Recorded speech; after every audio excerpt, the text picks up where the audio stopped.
नमस्कार दोस्तों, आज की कहानी है एक बूढ़े भिखारी की अनोखी कहानी। कहानियाँ नई नई सीख देती हैं। बच्चों में अगर आपको अच्छे अच्छे संस्कार डालने हो तो कहानी सबसे अच्छा जरिया बन सकती है। आज की कहानी आपको थोड़ा भावुक कर सकती है, क्योंकि आज मैं एक इमोशनल कहानी आपके साथ साझा कर रहा हूँ। हाँ, इमोशनल करने के साथ एक बहुमूल्य बोध भी आप इस कहानी से सीख सकते हैं, इसलिए इसे पूरी ज़रूर सुनिएगा। हर दिन एक भिखारी दरवाजे के पास आकर भीख मांगता था और घर का मालिक हमेशा घर के बाहर आते ही उसे देखकर फिर वापस चला जाया करता था। कई बार उसके लिए गाली भी बकता। वो कहता, तू जिंदा क्यों है? पूरी ज़िंदगी ऐसे ही भीख मांगेगा क्या? धरती का बोझ बना क्यों बैठा है? और कभी कभी उस भिखारी को गुस्से में धक्का भी मार दिया करता था। इतना कुछ होने के बावजूद भिखारी के मुंह से सिर्फ यही निकलता, भगवान तुम्हारे पापों को माफ़ करे। एक बार सेठ के धंधे में बड़ा नुकसान होने की खबर मिली। सेठ बहुत परेशान था कि तभी उसके दरवाजे पर भिखारी आया। गुस्से में अपना आपा खोते हुए सेठ ने उस भिखारी को पत्थर दे मारा। पत्थर लगने के कारण भिखारी का सर फूट गया और उसके सिर से खून बहने लगा। फिर भी दर्द में कराहते हुए भिखारी ने इतना ही कहा, भगवान तुम्हारे पापों को माफ़ करे। भिखारी वहाँ से चला गया। सेठ सोच में पड़ गया, भिखारी को पत्थर मारा, फिर भी उसने सिर्फ प्रार्थना की।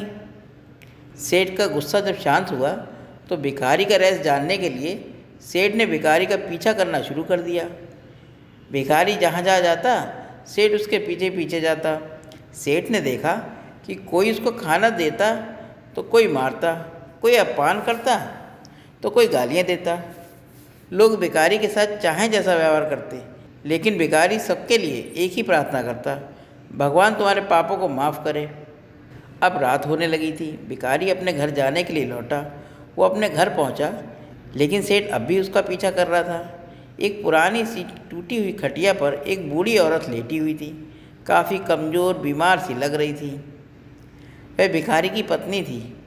अपने पति को वापस आता देख वह खाट से उठ खड़ी हुई। पत्नी ने अपने पति के भीख वाले कटोरे में देखा, उसमें सिर्फ आधी बासी रोटी थी। उसे देखकर वह बोली, आज बस इतना ही मिला? और हाँ, आपके सिर से खून निकल रहा है, ये चोट कैसे लगी? बूढ़ा भिखारी बोला, आज बस इतना ही मिला, किसी ने कुछ दिया ही नहीं। सबने गालियाँ दी और एक ने तो पत्थर फेंक के मारा, इसलिए मेरा सर फट गया। एक गहरी ठंडी सांस लेते हुए बूढ़ा भिखारी फिर से बोला, यह मेरे पापों का फल है। तुम्हें याद है कुछ साल पहले हम कितने अमीर थे? हमारे पास हर चीज़ ज़रूरत से ज़्यादा थी, लेकिन हमने कभी दान नहीं किया। और उससे भी बुरा हमने उस अंधे भिखारी के साथ किया जो हमारे द्वार पर भीख मांगने आया करता था। बूढ़ी पत्नी की आंखों में आंसू आ गए। वह बोली, हाँ, हम उस बेचारे अंधे के साथ बहुत बुरा करते थे, उसका अपमान करते थे, उसे खाने के लिए रोटी की जगह कागज़ दिया करते थे, उसका मजाक उड़ाया करते थे और कभी कभी मारा भी करते। मैंने कभी उसका रास्ता नहीं दिखाया। एक बार मैंने उसके मुंह पर मिट्टी भी फेंकी थी और वह हमेशा दुखी होकर यही कहता, भगवान तुम्हें तुम्हारे किए की सज़ा देगा, भगवान तुम्हारे पापों की सज़ा ज़रूर देगा। उसका श्राप सच हुआ और हम इस दुख भरी ज़िंदगी में आ गए। भिखारी बोला, हाँ, उसका श्राप सच हुआ, इसलिए मैं किसी को बद्दुआ नहीं देता, चाहे वो मेरे साथ कैसा भी बर्ताव करे। मैं हमेशा उसके लिए प्रार्थना करता हूँ। मैं नहीं चाहता कि कोई भी हमारे जैसी ज़िंदगी का अनुभव करे और ना ही किसी को हमारे जैसे दुखों का सामना करना पड़े। वो नहीं जानते कि वह कितना बड़ा पाप कर रहे हैं, इसलिए अनजाने में हुए पाप की ऐसी सज़ा किसी को भी मिले मैं नहीं चाहता। सेठ वहीं छुपकर सारी बातें सुन रहा था। अब उसे सब कुछ समझ में आ गया था।